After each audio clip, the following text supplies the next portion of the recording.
राज्य मंत्री अर्जुन मेघवाल ने पाकिस्तान का पानी रोकने को लेकर नितिन गडकरी द्वारा दिए गए बयान पर प्रतिक्रिया दी है। उन्होंने कहा कि गडकरी जी का बयान सटीक है, खून और पानी एक साथ नहीं दे सकते।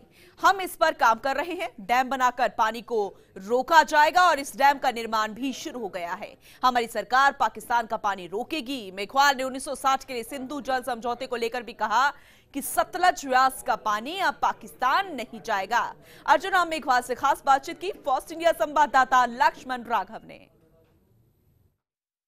पुलवामा आतंकी अटैक के बाद निश्चित तौर पर देश में गुस्सा है, लेकिन साथ ही साथ कांग्रेसियों के निशाने पर पीएम मोदी भी है। दूसरी तरफ भाजपा नेताओं की भाषा में तल्खी है और कहा जा रहा है कि सबक पाकिस्तान को सिखाएंगे। अब तरीके क्या होंगे, इस पर लंबी बहस देश में जारी है। नितिन गडकरी का बयान आया है कि पानी पाकिस्तान को नहीं मिलेगा।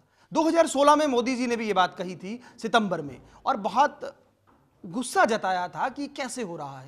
हमारे साथ केंद्रीय मंत्री हैं अर्जुन मेघवाल, उसी महकमे से आते हैं, उनसे हम बात करेंगे। 1960 का सिंधु जल समझौता, उसी की बात कर रहे हैं मोदी जी।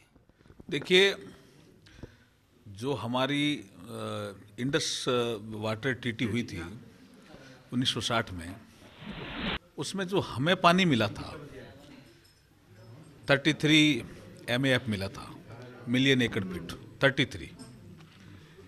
उसका हम कभी 94%, कभी 95% तक ही उपयोग कर पा रहे थे, यूज कर पा रहे थे। बाकी पानी पाकिस्तान जा रहा था। बाकी सरकारों ने भी प्रयास करने का प्रयास किया, लेकिन वो कभी वर्ल्ड बैंक आगे आ जाता था, कभी इंटरनेशनल फोरम में पाकिस्तान चला जाता था।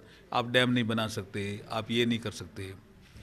इस सरकार में चूंकि निर्णय लेने की क्षमता है, ये निर्णायक सरकार है, इसलिए इसने उज रिवर पे भी डैम बनाने का निर्णय कर दिया। हमने पंजाब में भी डैम का कंस्ट्रक्शन शुरू कर दिया।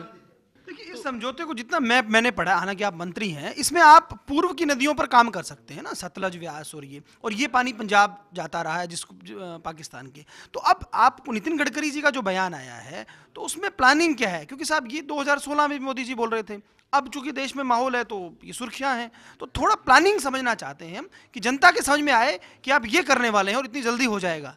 देखिए, जो सिंधु और झेलम और चिनाब जो पाकिस्तान को मिली थी, और रावी सतलज ब्यास जो हमें मिली थी, उसमें ही ये दोनों नदियों के ईस्टर्न और वेस्टर्न दोनों में भी हमारा जो भाग था वो 33 मिलियन एकड़ फीट था। वो जा रहा था, तो ऊपर हम रोकेंगे तभी तो रुकेगा ना। वो जा रहा था, तो क्या हमें रोकना नहीं चाहिए? हमारा पानी, हमारे हिस्से का पानी तो हम रोकेंगे ही, हमारा अधिकार है। उसको बार बार ये डैम बना रहे हैं, उसको आप इंटरनेशनल फोरम में ले जा करके वो रुकवाते थे। ये इसलिए मैं कह रहा हूँ कि निर्णायक सरकार है, उसने निर्णय लिया। और आपने जो मोदी जी के बयान का जिक्र किया सितंबर 16, उस बयान में जो भाव था वो ये था कि खून और पानी दोनों साथ साथ नहीं बह सकते। अगर पाकिस्तान को आतंक ही मंजूर है तो हमारे हिस्से का पानी तो हम हिंदुस्तान में ही रोकेंगे। ये था विषय, और इस विषय पे काम हुआ तेजी से इन 2 सालों में। तो क्या लगता है कि 2018, चूंकि हम तो चुनाव की तरफ जा रहे हैं, तो 2 महीनों में तो सब कुछ नहीं होने वाला?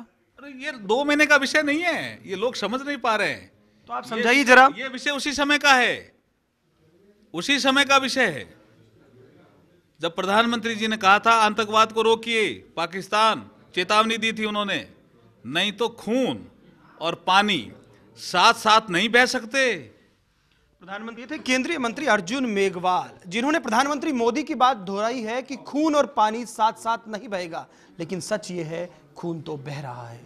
क्या नितिन गडकरी के इस बयान के बाद भारत सरकार पानी रोक पाएगी? कैमरा पर्सन गुलाम रसूल के साथ Lakshman Raghav, first India news, Bikaner.